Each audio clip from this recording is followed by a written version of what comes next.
Bonjour, il paraît que je peux parler. On va enchaîner sur une table ronde qui va parler de la vie privée et Internet et de comment est-ce qu'on fait quand on a une présence publique sur Internet pour gérer sa vie privée. Est-ce qu'on en parle? Est-ce qu'on n'en parle pas? Qui en parle? Pourquoi? Dans quelles situations? Est-ce que ça peut nous confronter à des situations délicates auprès de gens qui nous connaissent dans la vie hors Internet? Voilà. Et pour parler de ces sujets-là, je vais faire un petit tour de table de présentation. J'ai avec moi Cordélia. Bonsoir, encore une fois. Qui fait des vidéos sur des livres, mais plus particulièrement sur la chaîne Princesse LGBT qui est très très bien. Allez voir, abonnez-vous. Et qui parle de trucs LGBT. Voilà, comme indiqué dans le titre. J'ai aussi avec moi Monsieur Q. Bonsoir. Est-ce que tu veux te présenter ou est-ce que tu veux que je fasse? Oh, vas-y. Ah. J'adore savoir comment les gens me présentent. Qui est une personne de Twitter qui tient... Non mais attends, tu mets la pression là du coup. Qui tient un blog, qui fait du dessin, qui a fait une superbe BD, qui dessine. C'est tellement joli, c'est tellement beau. Donc Monsieur Q, allez voir sur Twitter.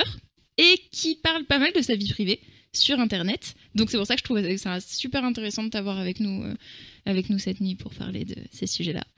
J'ai l'impression de prendre une voix de radio un peu suave, un peu FIP. Bonsoir. Bonsoir. Nous avons aussi... Alors, je vais arrêter de me tourner comme ça, parce que du coup... Nous avons aussi Calvin, qui parle de plein de choses. Je te laisse te présenter, parce que... Je suis incroyable cette nuit, je reviens. Mais oui, je sais pas comment tu fais pour tenir, là. C'est probablement l'adrénaline. Je ne sais pas. Qu'est-ce que tu fais sur Internet, toi? Des bandes dessinées, enfin j'essaye. Non, tu n'essayes pas, tu en fais. Mais c'est ça. Tu en fais et tu parles aussi de transidentité, un peu d'autisme. Oui, j'essaye de parler régulièrement de moi sur Twitter dans le sens où je sais que ça peut aider des gens et où je sais que les témoignages de moi maintenant peuvent aider des gens qui me ressemblent à moi, mais il y a longtemps. J'ai fait une bande dessinée qui parle de mon syndrome de stress post-traumatique et je sais que ça a aidé des gens. Et j'ai aussi pas mal parlé de moi dans une interview sur la chaîne de Cordélia. Et je sais que beaucoup de gens l'ont vu. Et nous avons aussi Licarion Rock. Est-ce que tu peux te présenter, s'il te plaît? Je suis sur YouTube, je fais beaucoup de vidéos, notamment des vidéos où je fais des blagues, et je clash aussi beaucoup de gens. Voilà. Voilà. Donc, est-ce que quelqu'un voudrait commencer en parlant un peu de... D'accord, ok. Il y a toujours des détournements, j'ai l'impression, sur le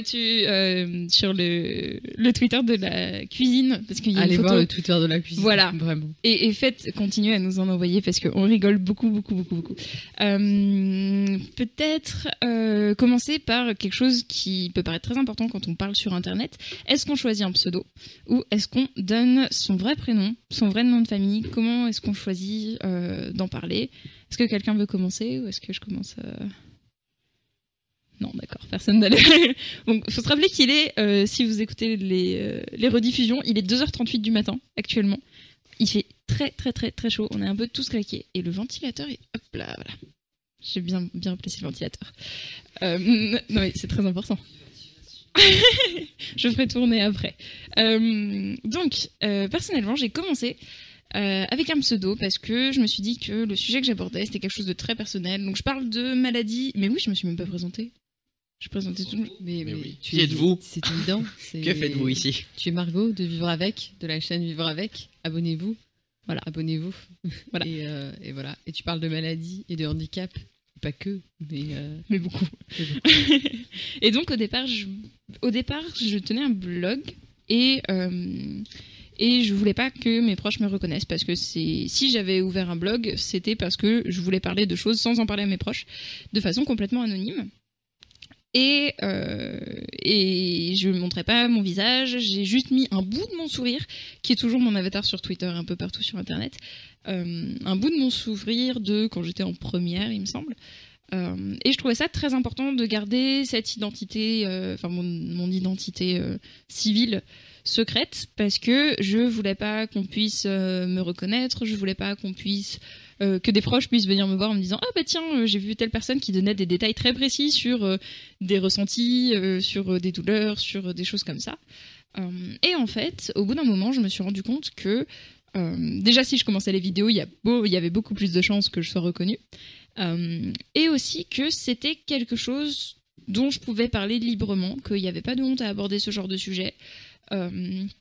Que si je commençais aussi à aborder ces sujets-là avec mes proches, et je commençais à leur expliquer les douleurs, à leur expliquer le handicap, à leur expliquer pourquoi c'était compliqué parfois.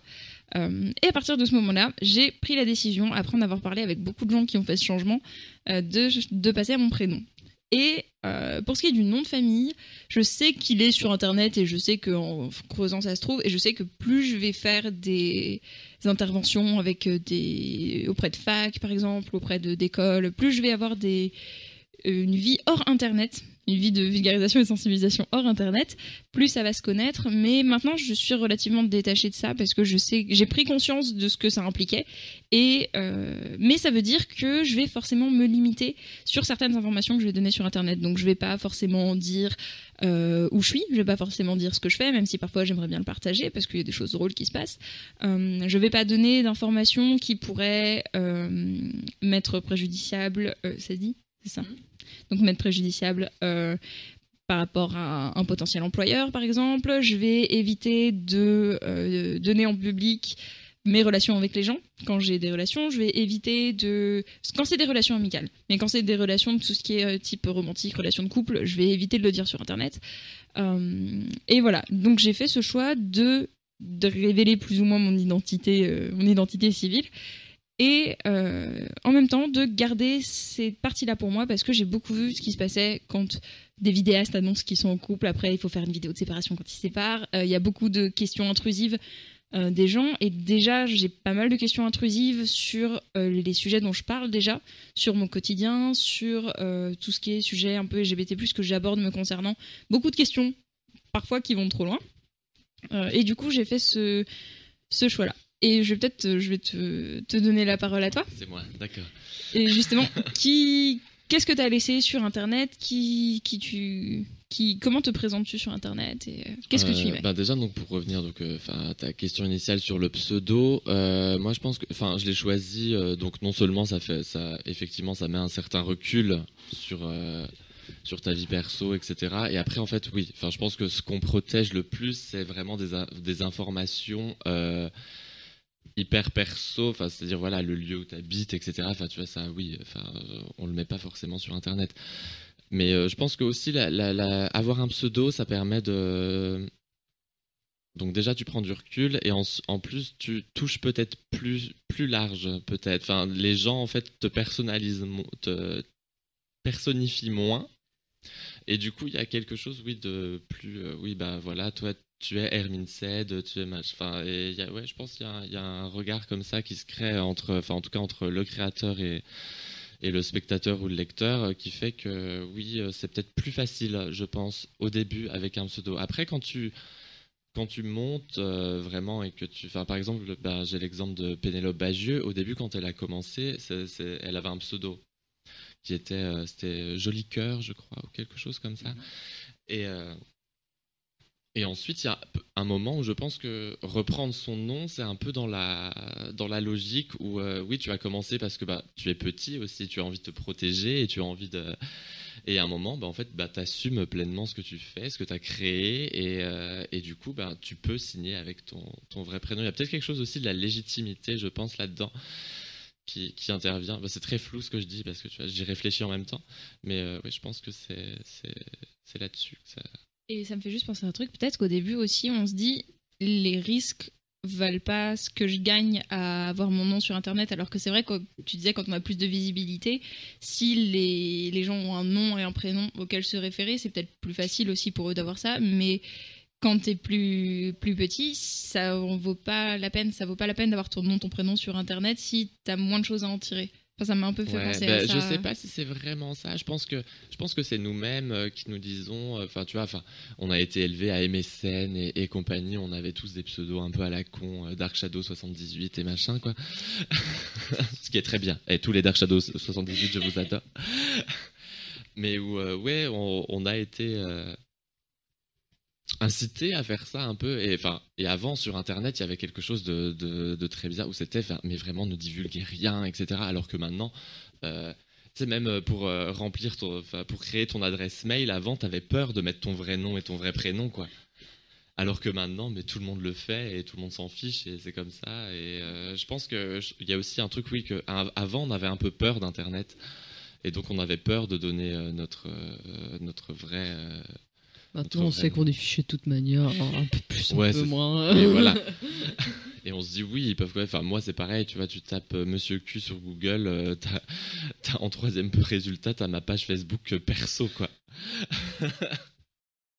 Moi du coup je mets absolument rien sur internet parce que à la base j'avais un peu peur justement de tout ça, de me dire est-ce que vraiment ça en vaut la peine et si jamais il y a des problèmes machin et tout. Et maintenant c'est pareil, sauf que je me dis que maintenant si je risque quelque chose c'est à plus grande échelle en fait. Donc je préfère malgré tout, même si maintenant je pourrais mettre mon nom, mon prénom, même si en vrai je donne mon prénom mais tout le monde croit que c'est un pseudo donc ça va. Je me dis j'évite de mettre nom de famille tout ça parce que si je me prends maintenant, s'il y a des shitstorms et tout, ça va être à une échelle beaucoup plus grande et ça peut être très dangereux si jamais je donne des informations et qu'on peut me retrouver par exemple. J'ai pas envie de courir ce risque-là, donc dans le doute, je laisse rien passer parce que c'est plus safe, tout simplement. Moi, du coup, c'est vrai que, oui, il y a eu cette culture du pseudo, etc. Il fallait absolument se trouver un pseudo. Enfin, c'était un peu impensable d'utiliser son prénom, déjà parce qu'il est forcément moins cool qu'un pseudo. Dark Shadow 78, toi tu sais. Et donc voilà. Après, je sais que personnellement, si les gens veulent, ils peuvent retrouver mon nom, mon prénom, tout ce que tu veux. Mais sauf que j'ai cet avantage d'avoir un nom et un prénom, genre je pourrais m'appeler David Dupont, quoi. Enfin, en gros, c'est de cet ordre-là, quoi. Mes noms, prénoms d'état civil. Donc, des homonymes, dans ma fac de base, il y en avait déjà 5. Dans ma licence, la même année, on est 2. Enfin, tu vas avoir du mal, quoi. Vraiment, tu vas avoir du mal. Et puis, il y a eu aussi ce moment où j'ai commencé à faire de l'associatif et où, de toute manière, mon nom et prénom, en fait, ils sont à la mairie, ils sont consultables parce que j'ai été président d'asso, parce que tout ça. Donc, au bout d'un moment, voilà, j'ai pris conscience des risques. Voilà, je sais exactement qu'est-ce qui peut se passer, qu'est-ce que machin. Et j'ai décidé de lâcher prise sur un certain nombre de choses parce que de toute manière, je pouvais pas les contrôler et que voilà, et que je vais montrer mon visage et oui, mes employeurs peuvent me voir et voir ce que je dis sur internet, mais en fait s'ils me virent à cause de ça, j'ai peut-être pas envie de travailler avec eux, quoi. C'est ce que je me dis pour me rassurer, hein, voilà. En vrai, ça me ferait pas du tout plaisir, hein, clairement, et ça me mettrait grave dans la merde, mais c'est ce que je me dis pour m'auto-rassurer et me dire bon voilà, de toute manière. Moi, je trouve que j'ai un parcours qui est peut-être intéressant par rapport à ça parce que je suis arrivé sur Internet, en particulier sur Twitter, parce que c'est là que j'ai commencé à être visible un peu de manière publique. Je suis arrivé alors que je commençais tout juste à affirmer le fait que j'étais un garçon. C'était il y a à peu près, je sais pas, 1 an et demi. Et juste, je savais pas quoi faire, je voulais pas qu'on me retrouve, donc j'ai choisi un prénom masculin qui était pas celui que je voulais, parce que j'avais une autre communauté sur internet et je voulais pas que cette communauté puisse faire le lien avec le fait que j'étais trans. Donc j'ai fait un compte Twitter dans mon coin et je me suis dit tiens, on va s'appeler Thomas. Et maintenant, aujourd'hui, je crois que c'est le 3e prénom que je vais mettre sur mon truc état civil, parce que c'est un prénom que j'aime bien et parce que j'avais joué à Thomas Was Alone et ça m'avait vachement plu. C'est un chouette jeu et j'aime bien nommer les choses par rapport aux choses que j'aime. Et c'est intéressant de voir aussi comment est-ce que je me suis assumé, comment au bout d'un moment j'ai fait mon coming out dans la communauté qui était avant et où du coup j'ai fait on va mettre Calvin partout, comme ça va unifier les choses et de toute manière, les gens qui commencent à me connaître par ma transidentité, enfin tous les gens dans la communauté trans et autistes que je commençais à rencontrer savaient pas s'ils devaient m'appeler Calvin ou Thomas. Ça commençait à créer beaucoup de confusion. Donc, mais je commençais à avoir des armes, à être prêt en fait, que des gens, comment dire, d'avoir une seule identité. En fait, je commençais à prendre confiance pour mettre éventuellement des photos de moi, des choses comme ça. Et je savais que ça pouvait éventuellement changer des choses pour des gens. Parce que je sais qu'il y a beaucoup de débats sur la représentation en tant que trans, que c'est compliqué et tout ça, mais personnellement, voir des gens montrer leur vie et montrer dire moi j'ai choisi tel prénom et dire mettre un bout de leur vie publique, de leur vie privée sur internet, en particulier ce qui concerne la transition, ça m'a vachement aidé à comprendre que j'avais le droit aussi. Et je me suis dit, je vais le faire aussi parce que j'ai envie et je veux pas. Dans mon travail de dessinateur, n'est pas détaché de mon militantisme. Et dans mon travail de dessinateur, je fais des choses qui sont en rapport avec le fait que je suis trans et tout ça. J'ai pas envie de détacher ça complètement. Donc j'essaie d'assumer une identité qui est à la fois celle de quelqu'un qui fait des choses artistiques et en même temps quelqu'un qui essaye de parler de sa vie pour dire oui, la transidentité ça existe. Et justement, par rapport à ça, je trouvais qu'un point peut-être important à aborder, et hop, je vais juste décaler le micro, un point important à aborder, c'était à partir de quel moment on se dit je vais rendre public telle information à propos de moi, parce que je sais que ça va aider d'autres gens et parce que je sais que ça va aider, mais si j'avais pas eu cette condition derrière, si ça avait juste été je vais rendre ça public parce que je veux le dire, à partir de quel moment on l'aurait fait, à partir de quel moment on peut le faire. Est-ce que, par exemple, je sais que je partage beaucoup sur mes douleurs, comment ça fonctionne, comment j'ai mal, comment les crises vont arriver, et c'est des choses qui en fait sont extrêmement personnelles, mais je vais les partager, je vais les mettre sur internet, et donc potentiellement n'importe qui peut voir comment mes crises fonctionnent et quel genre de douleur j'ai, quel genre de pensée j'ai. C'est quelque chose qui est très intime, mais je me suis dit je vais en parler sur internet parce que je sais qu'il y a quelque chose à faire là-dessus et que voir quelqu'un en parler de façon détachée et voir quelqu'un en parler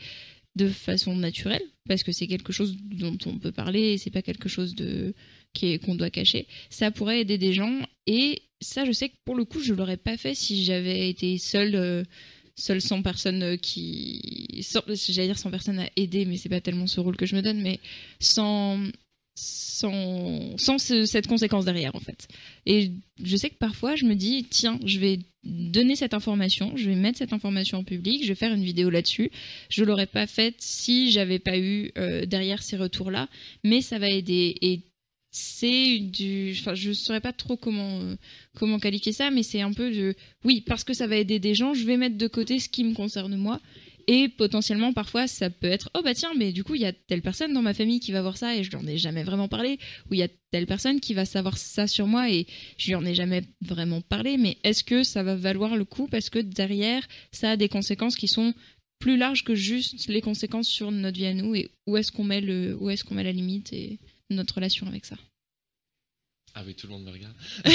Tout le monde te regarde, là, t'as la pression. Ok, c'était donc ça. C'est parce que tu hochais la tête, alors du coup on s'est dit que oui, du coup on s'est dit parce que j'étais très très d'accord. Il y a quelque chose de très important, c'est ce qu'on appelle le feedback, c'est-à-dire qu'une fois qu'on a posté notre truc, en fait, bien sûr qu'on va lire tous les commentaires et bien sûr qu'on va regarder toutes les réactions sur tous les réseaux possibles et inimaginables, parce que donc non seulement, oui, ça nous fait, je pense, très plaisir de voir qu'on a pu aider des gens et qu'on a pu... mais je pense que ça nous fait aussi, au moins, autant plaisir de s'être aussi senti compris. Et je pense qu'il y a quand même une position claire, enfin, en tout cas, pour ma part, qui est très rassurante, je pense, disons le mot, très narcissique aussi.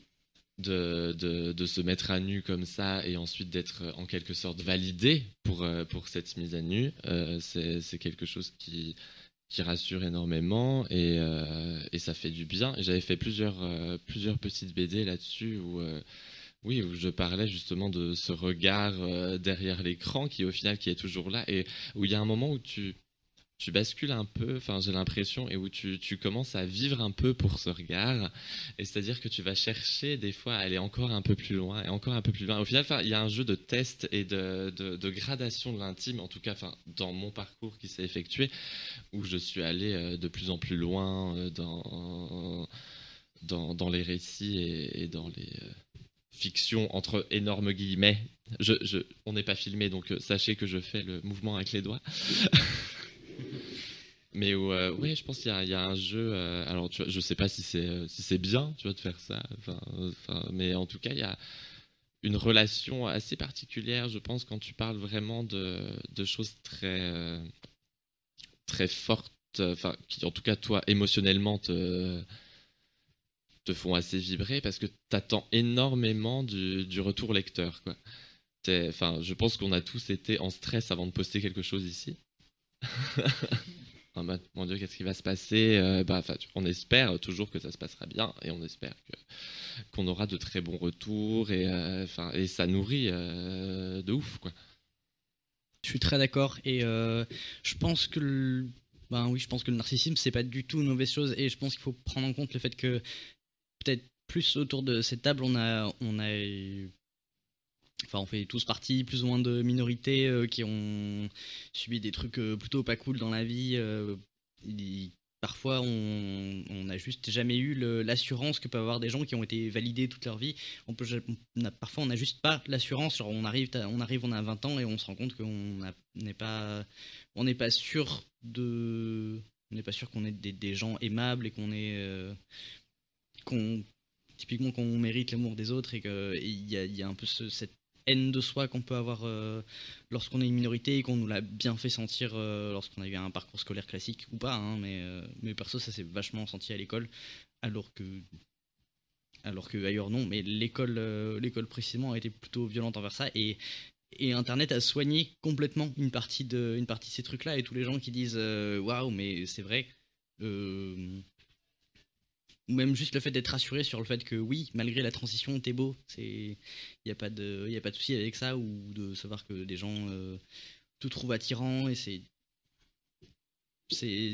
quelque chose qui, je pense, c'est presque de l'ordre de l'empowerment, de l'empouvoirment, lorsqu'on est quelqu'un qui a vachement souffert dans sa vie, et qu'on n'a pas suffisamment de ressources en soi pour se dire à soi-même qu'on est beau, peut-être. Oui, il y a clairement quelque chose de l'ordre de l'exhibition aussi, et c'est ça, oui. Après, perso, c'est pas forcément au même niveau, mais quand vous parlez tous les deux de narcissisme, d'exhibition, tout ça, il y a personnellement un moment où j'ai décidé de montrer ma tête sur Internet, parce qu'au début, je la montrais pas, même ça, je me suis dit non, c'est trop. Et même s'il y avait une question de praticité, je me suis dit oui, ce sera plus pratique si je mets ma tête, parce qu'il y a des trucs techniques que j'aurais pas à faire, ce sera plus simple. Il y avait un côté, ouais, quand même, je mets ma tête sur Internet, il y a des milliers de gens qui vont la voir, quand même, c'est pas rien, quoi. Et après coup, je me suis rendu compte que c'était nul, et que vraiment, c'était une mauvaise idée. Mais je pense qu'il y a vraiment ce truc je me suis dit, ouais, quand même, t'imagines, tu te fais reconnaître dans la rue, quoi. En vrai, c'est pas un truc qui fait trop plaisir. En fait, c'est nul. Mais vraiment, on rêvait pas de ça, quoi, c'est naze. Mais voilà, juste, je pose ça. Non, mais bien sûr qu'il faut pas rêver de ça, mais honnêtement, ça fait plaisir de ouf. Mais personnellement, après, c'est aussi une conséquence de mes facilités sociales, on va dire, qui font que quand on me reconnaît dans la rue, même si, en convention, par exemple, il y a le côté c'est fait exprès, je suis là pour 2 jours, oui. Je suis un personnage. Mais quand c'est dans un moment où, par exemple, je vais aller faire les courses, franchement, j'ai pas envie de parler à des gens. Franchement. Ouais, non, bien sûr, mais après. Ouais, mais ce qui fait que personnellement, il y a le côté, par exemple, le fait de se dire, ouais, je suis pas forcément tranquille, entre guillemets, dans ma vie, même si c'est des gens souvent super sympas, mais il y a des fois où, par exemple, je suis parti dans d'autres villes, et je me suis dit, oh, trop bien, je pars en vacances pour 1 semaine, et du coup, il y a des gens qui pouvaient savoir où j'étais, et qui m'envoyaient un message totalement public sur Twitter pour me dire, hey, c'était toi à cet endroit. Et c'est pas un truc, c'est quelque chose qui personnellement ne me rassure pas forcément, de me dire waouh, les gens savent où je suis, quel que soit l'endroit où je suis, des gens qui peuvent le savoir. Donc maintenant, j'essaye de faire oublier ma tête, même si ça réussit totalement ce soir. Mais voilà, d'où le fait que personnellement, même ça maintenant, je me dis non, c'est trop. Oui, j'ai aussi un truc à rajouter par rapport à ça. J'ai l'impression qu'à partir du moment où on a une certaine visibilité, où on a décidé de montrer son visage sur Internet et où les gens nous repèrent, on perd un peu ce droit à l'anonymat. Enfin, c'est pas vraiment un droit, c'est peut-être mal exprimé, mais on perd un peu ce côté de je peux aller faire n'importe quoi et j'ai pas quelqu'un qui va me juger parce que cette personne sait qui je suis. Et je vais juste, les gens dans le métro, vous me regardez comme quelqu'un dans le métro et je vais pas, si le regard de quelqu'un s'attarde un peu sur moi, je vais pas me poser la question de mince, est-ce que cette personne sait qui je suis? Est-ce que cette personne a conscience de ce que je fais sur Internet? Est-ce que je vais recevoir un message? Est-ce que cette personne va tweeter que je suis à tel endroit? Il n'y a pas cette... c'est une tranquillité un peu personnellement que j'ai perdue parfois, pas tout le temps, parce que parfois il y a des gens qui viennent me voir et ils sont extrêmement gentils et c'est au bon moment et c'est parfait. Mais c'est une tranquillité qu'on a moins, je trouve, quand on a fait ce choix de mettre son visage sur Internet. Et parfois, ça va être, je suis pas bien du tout, j'ai pas envie de parler à des gens, je suis à 2 doigts d'une crise, j'ai mal, ou alors juste je suis en train de pleurer dans les transports en commun parce que j'ai mal, ou même une autre raison, et j'ai juste envie d'être tranquille et pas qu'on me regarde et que juste être une personne parmi les autres personnes. Et je sais que parfois c'est quelque chose qui me fait dépenser encore plus d'énergie parce que quand je vois que quelqu'un de loin me regarde et que je me doute après généralement quand les gens nous reconnaissent, on arrive à repérer un peu la personne qui va venir nous parler. Et je me dis, ah bah tiens, il y a quelqu'un qui vient me parler, il va falloir que je ressorte mon énergie, que je ressorte tout ça et que je sois sympa et que je sois, enfin comme je le serais avec n'importe qui, mais ça va mettre cette pression qu'on n'a pas, je trouve, quand on ne parle pas sur Internet, quand on n'a pas ce risque entre guillemets que des gens nous connaissent sans qu'on les connaisse eux. Et c'est aussi un déséquilibre qu'on voit.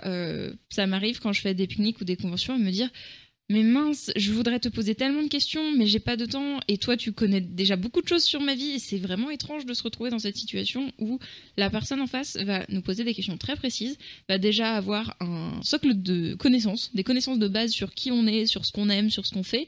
Et nous, on sait absolument rien de cette personne. On n'a pas le temps qu'on voudrait pour lui parler. On peut pas tisser autant de relations qu'on voudrait avec les gens qui nous regardent parce que c'est autant d'individus. C'est autant de personnes multiples et déjà même avec mes amis j'ai du mal à me dire je vais passer 1 heure par semaine avec chaque ami et comme ça je passe le plus de temps possible, mais c'est aussi délicat je trouve à gérer ce déséquilibre entre les gens nous connaissent et nous on les connaît pas et comment est-ce qu'on fait pour avoir une relation posée, comment est-ce qu'on fait dans la rue et les jours où on va être tranquille, où on veut juste sortir et on n'a pas envie que les gens nous reconnaissent, qu'on est en pyjama et enfin voilà. Comment est-ce que ça se gère? Est-ce que vous avez des expériences perso à raconter ou...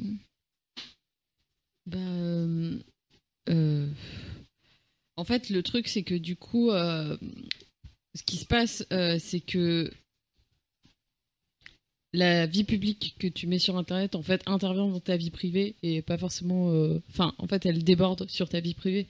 Et enfin, moi, je trouve que c'est surtout dans les transports en commun, etc., que c'est le plus awkward. Et surtout quand tu t'y attends pas, quand juste quelqu'un te tape sur l'épaule et que en fait là c'était bizarre, même si c'est très bien intentionné parfois, etc., ou juste perdre la tranquillité de pouvoir aller, enfin moi je sais que c'est devenu compliqué de rentrer dans quand je vais dans un bar LGBT à Paris, enfin ah bonjour. Ah déjà j'étais dans l'associatif à la base, donc déjà de base la moitié des gens je les avais déjà vus quelque part quoi. Et là en plus tu rajoutes un truc supplémentaire et du coup enfin ça m'est déjà arrivé d'être en date et t'as 9 personnes en fait qui passent pour alors des fois c'est juste des connaissances, c'est un petit sourire, c'est ah salut salut. Bon là je suis un peu occupée en fait quand te dire et c'est là où je trouve ça va me bloquer le plus, c'est où j'ai l'impression d'avoir vraiment qu'on rentre dans ma vie privée. C'est pardon, je parle fort, ouais, là j'ai tapé la table. De violence. C'est ouais dans ces moments-là qui sont hyper intimes enfin notamment quand t'es avec la personne avec qui tu relationnes et que tout d'un coup quelqu'un te tape sur l'épaule et alors que déjà tu t'es fait dévisager dans les transports parce que t'as l'air de 2 meufs ou quoi que ce soit. Du coup c'est gênant. Et par rapport à ça, je me disais aussi, on a tendance à vouloir aussi plus ou moins protéger, entre guillemets, même si ce mot peut être un peu fort, la personne avec qui on est en relation, si on est en relation avec quelqu'un. Et tout de suite à se dire, il faut pas que les gens sachent, il faut pas que les gens... Parce que c'est tout le problème aussi des relations quand on en parle sur Internet. Parce qu'à partir du moment où on en parle, les personnes qui lisent ça se disent, bon bah j'ai le droit d'avoir des infos sur comment ça se passe. Et j'ai le droit de savoir est-ce que vous êtes toujours ensemble et comment ça se passe et qui c'est. Et aller chercher un peu, parce que si on est une personne que les gens apprécient, ils vont chercher un peu des infos sur nous. Et après ils vont chercher un peu des infos sur la personne avec qui on est et sur qui...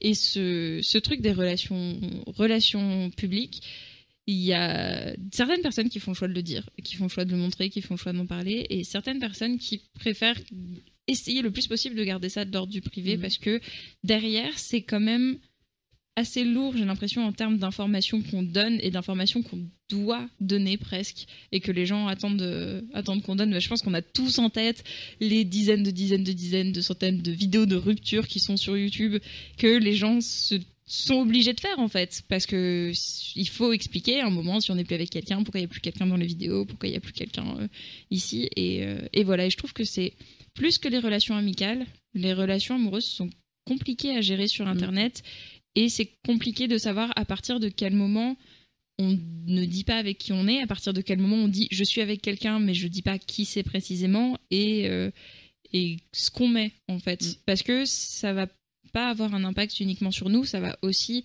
avoir un impact sur la vie d'autres personnes. Ouais, et ouais, personnellement, c'est un truc que je me suis... Enfin, c'est une question que je me suis beaucoup posée récemment, parce que il se trouve que je suis en relation avec quelqu'un, et je le dis depuis pas très longtemps sur Twitter, sur mon Twitter public, et j'ai beaucoup hésité. En même temps, c'est... juste un gros truc dans ma vie, et voilà, c'était, je parle de ce que je bouffe sur Twitter, des films que je vais voir, etc., et c'était bizarre de pas forcément parler. En plus, il y a ce côté un peu il faut montrer aussi que c'est possible d'être heureux, que on peut être bien en couple en étant LGBT, que voilà, il y a des tas de trucs qui sont de l'ordre du militantisme, en fait, de montrer que oui, c'est possible, de parler de qu'est-ce qu'on vit dans la rue quand tu tiens la main de telle ou telle personne. Enfin, et ça a commencé par ça, en fait. J'ai juste parlé de lesbophobie dans l'espace public. Et je me suis dit, bon, tant pis, parce que ce truc-là, il est important, c'est le moment d'en parler. Parce qu'il y avait, je ne sais plus, je crois qu'il y avait une vidéo à la con avec des conneries homophobes. Donc je me suis dit, c'est le moment d'en parler. Bon, allez, on y va. Et du coup, les gens vont en déduire, machin, enfin. Et plus ou moins, ça va additionner 2 et 2, quoi. Et en même temps, il y a le côté, comment je protège en même temps tout ça, pas trop en dire.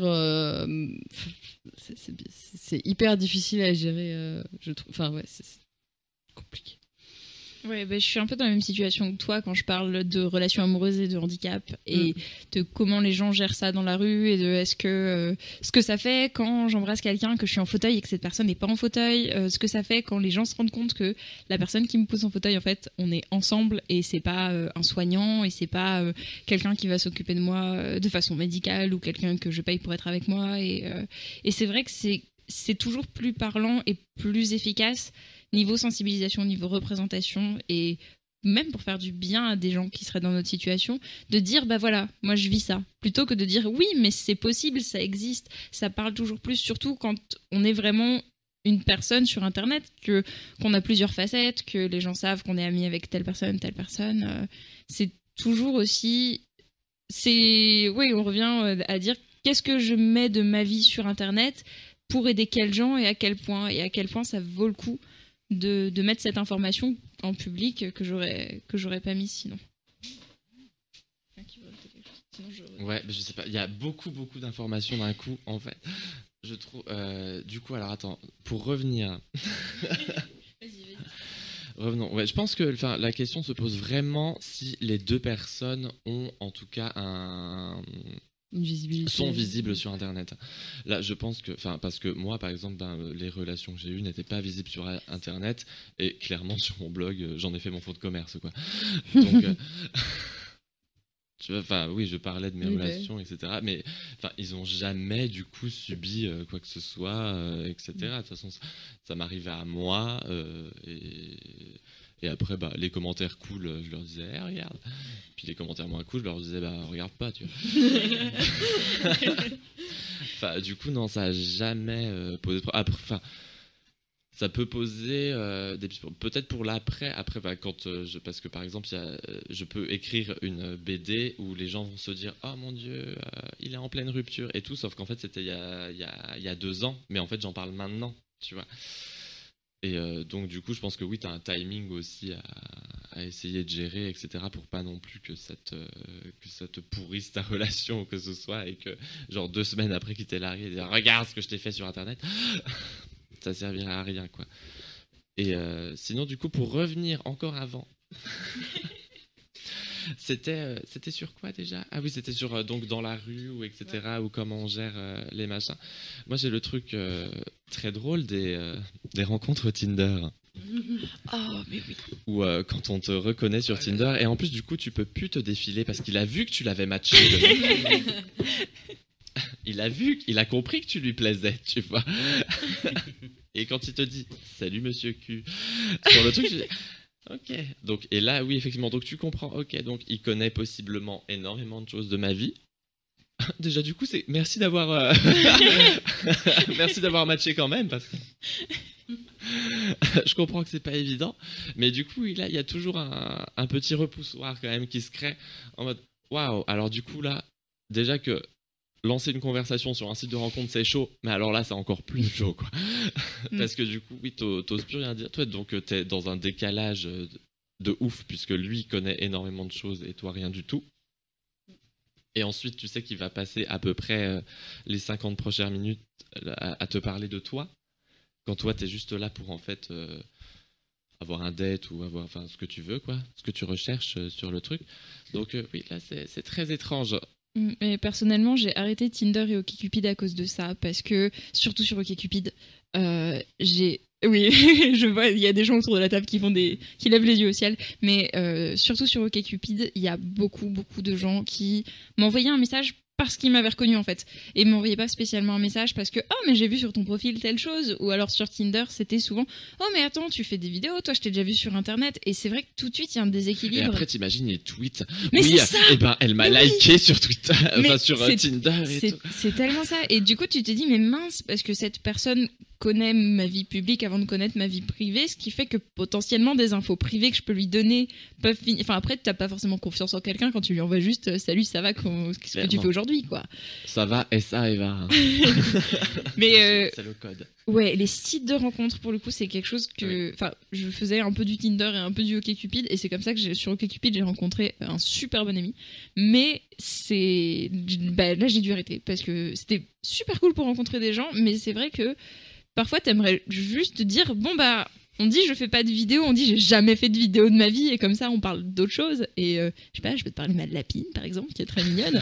mais ouais, c'est pour le coup sur les sites de rencontres, je pense qu'il y a d'autres personnes aussi autour de cette table qui ont des expériences similaires, mais ça peut beaucoup compliquer les choses. Oui, et tu te fais 1000 films, quoi. Ah, c'est ça tellement. qui est ouf. Tu te dis oh mon dieu, ça en plus je lui ai envoyé une photo. Bref. Non, mais oui, ça peut freiner vachement. Et enfin, je sais que personnellement, ça me freinait beaucoup dès que quelqu'un me disait ah j'adore tes vidéos, et tout de suite ça me bloquait un peu dans tout ça. Après, je me suis vachement détendue de ça, parce que mon meilleur ami m'en avait parlé. Il m'a dit mais en fait tu te rends pas compte, tu gagnes du temps, quoi. La personne, tu lui plais déjà de ouf, quoi. Enfin, si elle vient te voir, qu'elle te match et tout. Enfin, en général, c'est que tu lui plais pas mal, quoi. Donc, pose-lui des questions sur elle. Du coup, vas-y. T'as même pas besoin de parler de toi. Et c'est déjà plein de trucs, tu vois. Donc, vas-y, balance des questions, raboule l'info et pécho plus vite, quoi. Et du coup, ça m'a rassurée un peu. Et du coup, après, ça allait mieux. Même si, en vrai, c'est pas forcément comme ça, mais bon, du coup, ça a détendu un peu le truc. Donc voilà. Juste pour revenir, parce que voilà, je reviens un milliard d'heures plus tard là-dessus, mais sur le fait de parler de ses relations quand on a des relations éventuellement, je me dis que ça dépend aussi beaucoup de notre situation sur Internet et de si on est victime par exemple de harcèlement, ce genre de choses. Parce que personnellement, j'ai vu des gens dans mes mentions, clairement ils se cachaient même pas, essayer de chercher avec qui j'étais pour éventuellement aller harceler la personne avec qui j'étais. Et je me suis dit, bon, heureusement qu'il n'y a rien qui fuite et que les gens savent même pas si je suis avec quelqu'un et tout et qu'il n'y a rien de ma vie privée parce que s'ils avaient trouvé, ça aurait été chaud quoi. Et j'aurais pu me dire, oui, ouais, sur le coup c'est cool, je prends une photo parce que, ah là là, trop mignon. Et au final, un peu regretté parce que, la visibilité que j'ai, malgré tout, il y a des ricochets sur les personnes que je connais. Et au-delà, pas forcément des relations amoureuses, mais ça peut être les relations... toutes les personnes que je connais. Il y a des gens, c'est assez horrible de dire ça comme ça, mais il y a des gens qui se retrouvent sur Twitter pour dire oui, je vais chercher qui tu connais dans ta vie pour essayer de les harceler. Donc je me dis, il faut faire gaffe. Voilà. Ouais, ça, je pense que oui, ça dépend vraiment aussi beaucoup de ta communauté et voilà, des gens qui te suivent, etc. et comment ils sont, et si oui ou non t'as clashé Raptor Dissident, quoi. Par exemple.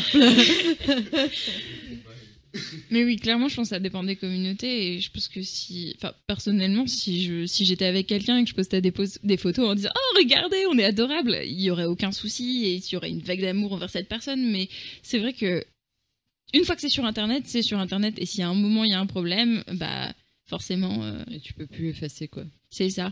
Et je vois des commentaires dans le chat qui disent... donc quelqu'un qui dit du coup, j'ose pas parler à des gens dont je connais le travail à côté sur OkCupid parce que j'imagine qu'ils sont gênés, que l'autre personne te connaît beaucoup mieux que toi. Et j'aurais tendance à dire que si jamais tu veux parler à quelqu'un, tu lui envoies un message. Mais surtout, le truc, en tout cas, moi qui me ferait directement arrêter de te parler, c'est le fait que tu caches le fait que tu connais mon travail. Peut-être que pour d'autres gens, ce serait différent, mais moi, c'est si à un moment, je découvre qu'on a parlé depuis 1 semaine, 2 semaines, qu'on s'entend super bien, tout ça, si à un moment, je découvre, après que tu connais ce que je fais et que tu sais qui je suis sur Internet, ça va tout de suite, pour moi, être un gros panneau attention, en me disant, non, mais cette personne t'a pas dit ce qu'elle connaissait de toi et cette personne n'a pas été honnête parce que tu te découvres d'un coup, tu t'es confié en pensant que la personne ne connaissait rien de toi et avec cette liberté aussi de te dire si cette personne me plaît plus ou si cette personne est étrange ou si je la sens pas, j'ai une possibilité aussi d'arrêter toute communication. Et je le vivrais très mal, je pense, que quelqu'un me dise 1 mois plus tard au fait, je sais ce que tu fais sur Internet et je connais tes vidéos. Moi, je sais que, ouais, effectivement, ce truc-là. Mais je préférerais que, justement, dans le cas où, dans ce cas-là, de la personne qui dit, ouais, je connais un peu ce que tu fais, tu vois, pas ouais, j'ai vu 2-3 trucs, que ce soit un peu genre en mode, ouais, je sais, mais j'ai pas regardé toutes tes vidéos. En fait. Ouais, non, mais le côté un peu, je connais, mais pas trop, qui va du coup me rassurer en mode, bon, ça va, il a pas stalké toute ma chaîne, il connaît pas l'intégralité de mes vidéos, il a pas lu tous mes tweets, et du coup, franchement, si ça vous arrive, du coup, dans le chat, c'est un bon moyen de voilà. Après, tu peux dire, ouais, non, en fait, j'avais regardé plus que 2 vidéos, mais... puis il y a des endroits, en fait, pour faire ça. Par exemple, sur Twitter, t'envoies, ouais, j'aime bien ce que tu fais et tout. Mais genre, t'es sur OkCupid ou Grindr ou compagnie, tu vois. Sur Tinder, faut vraiment matcher. Donc, du coup, tu vois, tu sais que tu plais à la personne, mais quand tu peux y aller direct. Moi, je sais, alors que c'est un site de rencontre, c'est un site où donc, possiblement relation amoureuse, possiblement relation où tu vas pécho, voilà. T'es dans un mood quand même quand t'es là-dessus. Quand même, tu vois. t'es pas là pour. Voilà. Et que du coup, la personne se dit direct, ouais, j'aime bien ce que tu fais et tout, je te connais, machin, bidule. Et la personne te plaît pas. Mais genre, pas. Et là, t'es bloqué comme un con, quoi. Parce que tu dis, alors soit je passe pour un connard si je réponds pas, soit je lui réponds, mais du coup il va croire que ok, il y a moyen et tout machin. C'est interminable. Donc non, moi je suis partisan que sur les sites de rencontres et tout, voilà, c'est pour des relations amoureuses, etc. Donc en fait, dis juste salut, quoi. Et après, s'il y a une réponse, allons-y, tu vois. Ouais.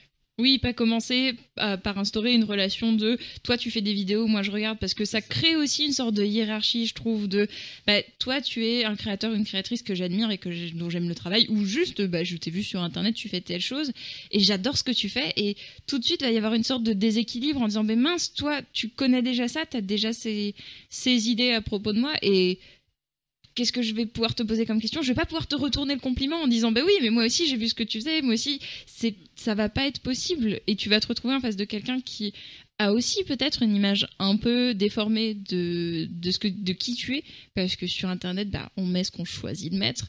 Et il y a sûrement beaucoup de gens qui pensent que, par exemple, je me mets jamais en colère, ou que je suis jamais triste, ou que je suis toujours extrêmement, que je suis quelqu'un de très gentil et quelqu'un de toujours avec pour aller rassurer les gens, tout ça. Et il y a des moments où je peux pas, il y a des moments où je m'énerve contre des gens, il y a des gens que j'aime pas, c'est aussi possible. Et ils vont avoir une image très idéalisée de toi, et parfois c'est compliqué de casser ça. Et parfois, si on casse ça pour eux, c'est fini, quoi. Ils vont plus être intéressés par le fait d'avoir une relation avec nous, parce que ils vont vouloir une relation avec la personne qu'on est sur Internet. Donc, Et je sais que perso, je casse ça, et c'est valable d'ailleurs avec les gens que je rencontre de manière amicale ou etc. C'est que l'usage du pseudo, et c'est là qu'on revient à tout ça. En fait, ça permet de créer des avatars qui sont pas toi, en fait. Enfin, je sais que la personne, Cordélia, que vous voyez présenter des livres, je parle jamais comme ça dans la vraie vie, quoi. Voilà, même là, quand je parle comme ça n'a rien à voir, quoi. C'est une mise en scène, c'est un personnage que tu crées, même s'il est très proche du tien au final, même si c'est quasiment un calque par-dessus ta propre identité. Mais il y a une prise de distance que permet le pseudo, que par exemple j'aurais pas eu avec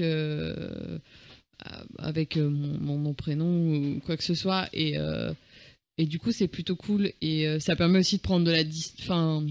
Quand il y a le côté aussi, ça c'est plus le cas sur Prince et Princesse, où du coup là je me costume, je me drague king, je me drag queen, tout ça. Il y a une distance, et du coup quand on insulte les personnages, c'est pas vraiment moi. Il y a une espèce de mini barrière de protection, alors qui est hyper friable et qui peut tomber en 1000 morceaux en pas grand chose, mais qui est quand même un peu là. Et il y a un moustique dans cette salle, c'est chiant. Ah mon Dieu, je crois que c'est pas un moustique, c'est une bestiole innocente qui a l'air complètement paumée, mais c'est pas un moustique. Mais pour le coup, le rapport au pseudo, vu que personnellement, même si personne ne le croit à chaque fois, vu que personnellement j'ai pas de pseudo, et du coup effectivement il n'y a pas cette distanciation, et par exemple, il n'y a pas de... Attends, c'est pas un pseudo. Ouais. On dirait pas, mais je m'appelle vraiment comme ça dans la vie, et donc du coup il n'y a pas de distanciation entre les moments où on va m'appeler l'Icarion, qui sont les moments entre guillemets genre professionnels, je sais pas, c'est pas le bon mot, mais les moments sur internet, on va dire, et les moments où on va m'appeler par un autre prénom, par exemple, dans la vraie vie avec mes amis, tout ça. Il n'y a pas de différence entre les deux, ce qui fait que, j'ai déjà eu à des retours de convention, par exemple, une espèce de blues un peu chelou, en n'ayant pas la cassure entre le personnage et la personne que je suis. Donc effectivement, avoir un pseudo, ça peut être quelque chose sûrement très cool pour avoir quand même une dichotomie, dirais-je, entre les deux, n'est-ce pas? Oui. RT, si t'es d'accord, je sais pas. Mais ouais, je suis plutôt d'accord avec ça, et c'est aussi plus facile d'avoir des réflexions sur comment on devrait être, sur ce qu'on devrait faire quand c'est un pseudo, et que quand c'est nous. Parce que quand tu vois un message avec ton prénom marqué dedans, et quelqu'un qui te dit quelque chose de très malaisant, ou quelqu'un qui te dit non mais ta vie il faut que tu la fasses comme ça, c'est plus compliqué de prendre du recul, et on est plus à même aussi de s'énerver et de prendre ça vraiment pour nous. Alors que il faut apprendre au fur et à mesure qu'on est sur internet à prendre du recul et à pas s'énerver dès qu'on voit quelque chose, même si c'est compliqué à faire au début. Mais oui, du coup il n'y a pas cette cassure et cette coupure entre ça c'est moi d'internet, ça c'est moi de pas internet, et on va parler comme ça, on va faire ça. Et perso c'est quelque chose que j'ai tendance à oublier quand je parle à ma famille parfois, en leur disant mais oui mais je vous parle, mais vous avez toute la base de tout ce que j'ai déjà expliqué dans mes vidéos bien sûr, alors que non, c'est ma famille, ils vivent avec moi au quotidien, et on se voit, on parle d'autres trucs, mais c'est pas des personnes qui regardent tout le temps mes vidéos, et elles sont pas du tout dans ce cas-là. Et parfois j'ai un peu de mal à réaliser que je suis pas Margot des vidéos, et si à un moment j'entends quelque chose qui me fait tiquer, ou si à un moment je me dis ouais non, ta remarque là elle était limite, je vais pas débarquer en me disant bon voilà je vais te faire une vidéo d'un quart d'heure en t'expliquant pourquoi c'est moyen. Ça va pas être ça du tout, et je pense que c'est aussi accentué par le fait que parfois j'ai des jours où je suis vraiment très mal, et que ma seule fenêtre sur le monde c'est internet, parce que physiquement je suis pas capable de bouger. Mais ouais, ça peut être un bon outil, et je sais que quand j'étais Hermine et quand j'étais pas Margot, c'était un très bon outil pour pouvoir me détacher, pouvoir me dire c'est bon, je suis de retour à la vie hors internet, ou en tout cas la vie hors internet pseudo, parce que j'avais aussi ma vie de Margot à côté avec Facebook, les amis, tout ça. Mais c'est un bon outil et c'est plus compliqué de savoir se différencier soi du soi d'internet. Parce que de toute façon, même si on décide que sur internet on est naturel et on est comme on est dans la vie hors internet, et il y a toujours une différence, qu'on le veuille ou non, parce que quand t'es en présentiel avec quelqu'un, ou même sur Skype avec quelqu'un, et que tu peux pas couper les bouts, tu peux pas refaire ton brouillon, tu peux pas décider, ah bah non, mais cette phrase, je voulais pas la dire, je voulais la dire autrement, tu peux pas contrôler chaque détail de ton apparence tout le temps quand tu vois des gens. C'est pas possible, alors que sur internet, on a ce pouvoir-là, et on a ce choix-là. Ouais, mais sur Internet, en fait, on est capable justement de proposer une autre honnêteté de nous-mêmes. Et enfin, moi, je sais que j'utilise énormément aussi mes BD, etc., que je mets sur Internet pour que même ma famille, en fait, genre, prenne des nouvelles, quoi. Et si par exemple, il y a des choses dont je veux pas trop parler ou que j'arrive pas, etc., mais ils sont quand même au courant d'une certaine manière. Et enfin, oui, des fois, ma mère peut m'envoyer un texto en mode bon, j'ai vu ta petite note là. On est moyen, comment ça se passe? et voilà, en fait, ça sert à ça aussi, je pense. C'est une communication alors très large du coup, mais qu'on se réapproprie pour la proposer aussi aux gens proches et qu'on aime, et pour leur montrer aussi. Je pense que oui, en BD, etc., c'est peut-être plus facile aussi à faire qu'en vidéo, tout ça, mais on est dans beaucoup de métaphores et dans beaucoup de choses qui peuvent pas être dites ou expliquées avec des mots. Et du coup, un dessin, ça permet aussi de comprendre plein de sensations et d'émotions qu'on n'est pas forcément capable d'exprimer sur le moment. Et pour rebondir sur ce que tu dis, c'est vrai que personnellement, moi, c'est Instagram que j'utilise un peu comme ça. Dans le sens où je suis pas quelqu'un qui va envoyer des textos, qui va forcément Twitter aussi je l'utilise comme ça d'ailleurs, mais Twitter c'est plus à mes amis en fait, dire ce que je fais, c'est aussi c'est pareil en fait que si j'envoyais un texto à chaque personne pour dire j'ai fait ça aujourd'hui, ça va, ça va, tu vois, c'est aussi un moyen de donner des nouvelles. Et je sais que poster des photos sur mon Instagram, je sais que ma mère va voir, ma soeur va voir, enfin voilà, ma famille, mes grands-parents suivent tout ça et voient où je suis. Et moi qui et pas forcément l'idée ne serait-ce que je vais envoyer un texto parce que ça fait une semaine quand même que j'ai pas appelé ou quoi que ce soit, et poster une photo de l'endroit où je suis, de moi devant la plage, de moi qui fait du crochet, de moi qui fait des trucs, du thé que je bois, je sais pas où, c'est c'est un moyen de donner des nouvelles. Alors c'est plus large en fait au final, puisque il y a d'autres gens qui me suivent, etc., et ça c'est des questions de communication, community management, tout ça vous savez. Et mais il y a et c'est vrai que des fois je suis avec des gens qui comprennent pas forcément ça, qui t'es vraiment en train de te prendre en photo là devant la plage pour le poster là tout de suite sur internet, quoi. Ça peut pas attendre genre tu 10 minutes, profites pas quoi. du moment présent. Et en fait quand je pourrais l'envoyer par SMS à ma mère, tu vois, mais je sais pas, il y a quelque chose. Mais après oui, je pense que c'est un outil facile aussi, Ouais. que ce soit Instagram ou tout ça. Enfin Instagram surtout, je pense, pour parler de regarde, ça va. Ouais, regarde, vois, je vais bien, tu vois, je vais pas prendre Instagram, l'initiative c'est vraiment de t'envoyer le un monde message pour te fabuleux, dire quoi, tu vois. ça va, je te dis juste là dans l'instant en prenant cette photo, ça va, je suis vivant, tout va bien, je suis bien arrivé à destination, enfin voilà. Et ça pour le coup, et je pense qu'après on terminera parce qu'on arrive sur l'heure là, non? Ouais. C'est un outil, les vidéos, que j'utilise aussi quand je vois qu'il y a des choses qui sont compliquées à faire passer dans ma famille et que je me vois pas avoir, ou même dans mes amis et je sais qu'ils regardent les vidéos, quand je vois qu'il y a quelque chose qui coince et que je me sens pas d'avoir une discussion avec la personne ou d'avoir la discussion tout de suite en fait. Et je me dis que la vidéo, alors déjà ça servira sûrement à d'autres gens, ça servira pas qu'à la personne à laquelle je la destine, mais ça va me permettre déjà d'articuler mes pensées en me disant je vais me faire un petit plan, je vais me faire des recherches, je vais y penser avant d'en parler, je vais avoir autant de temps que je veux pour écrire ce que je veux dire, je vais avoir autant de temps que je veux pour le filmer, je vais pouvoir couper les bouts qui me vont pas, et c'est quelque chose qu'on peut pas faire quand on parle directement avec quelqu'un comme ça.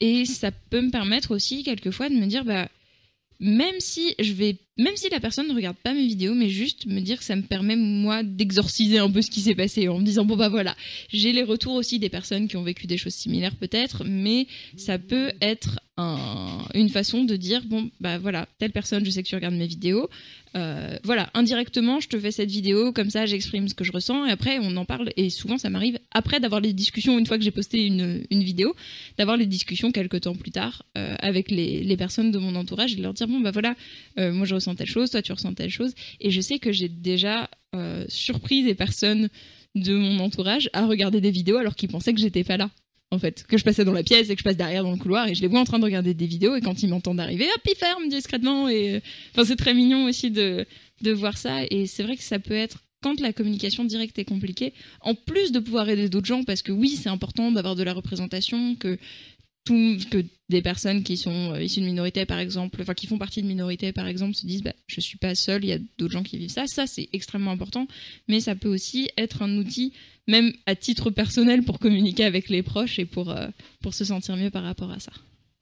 Ouais, moi perso, ça m'a vachement aidé à affirmer mes positions sur les luttes trans ou le fait que j'étais autiste au sein de ma famille, ne serait-ce que parce que, regardez, c'est mon terrain, j'ai mes amis qui vivent les mêmes trucs que moi. J'y fais ce que je veux, vous pouvez voir si vous voulez, et ça aide aussi pour le THS, parce que je me vois pas, THS c'est le traitement hormonal de substitution, c'est parce que je suis sous testostérone, et je me voyais pas déranger ma famille avec cette évolution là de moi. Par contre, je sais qu'il y a une communauté sur internet qui s'intéresse à ça, et voilà, récemment j'ai posté une photo et regardez, j'ai pris vachement d'épaule, et il y a ma mère qui a commenté en disant oh là là, ton petit frère il te trouve trop musclé, et c'était extrêmement mignon, et mon petit frère est extrêmement mignon, mais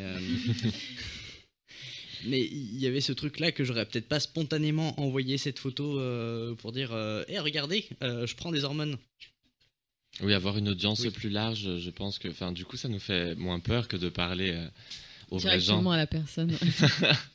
à ceux qu'on aime. Oui, est-ce que t'es un peu détourné de si t'as besoin de voir où j'en suis de ce côté-là, tu peux regarder ici où je parle spécifiquement de ça, et après tu m'en parleras peut-être, mais je me vois pas te déranger avec ça si c'est un sujet qui te parle pas, et par rapport au fait de, je sais plus, c'est toi qui avais dit que les gens pensaient que tu te mettais jamais en colère. J'ai un peu ce truc là aussi sur internet avec les gens qui pensent que je suis une espèce d'incarnation de la pipouitude et de oh là là, être trans c'est trop bien et trop mignon et tout ça, alors que je suis genre waouh, c'était peut-être moi il y a quelques temps, mais j'ai vachement changé, et maintenant mes positions sont peut-être plus radicales ou plus violentes, et genre même juste dans la vraie vie, mes émotions, c'est mon image du moment, c'est un volcan, mais mes émotions, c'est jamais de la demi-mesure. Je suis toujours hyper heureux ou hyper énervé ou hyper triste ou hyper fatigué. Il y a jamais de pause, et c'est pas vraiment un truc que je laisse transparaître ailleurs que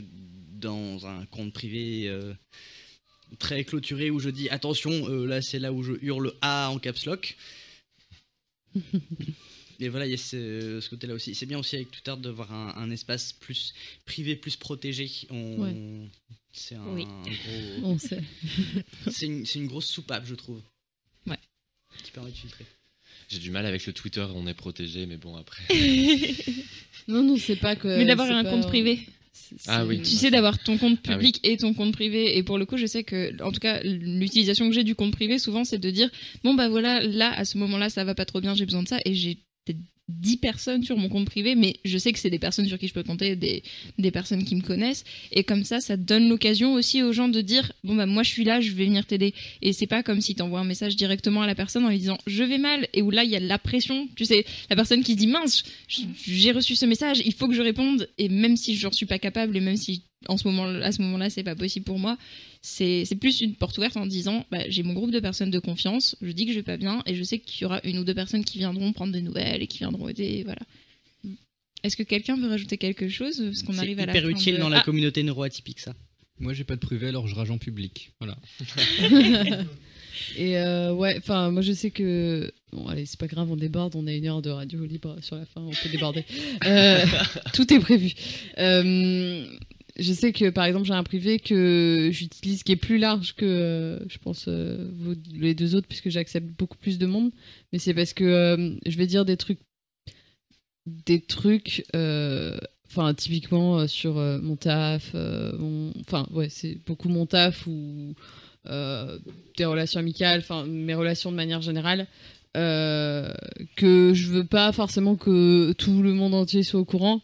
Si ça fuite, je sais, je l'ai posté et normalement je dis quand même, enfin je masque, les noms, les lieux, etc. pour que, enfin voilà, que ce soit pas grave si un jour il y a quelqu'un qui balance quand même ce que j'ai mis sur mon privé.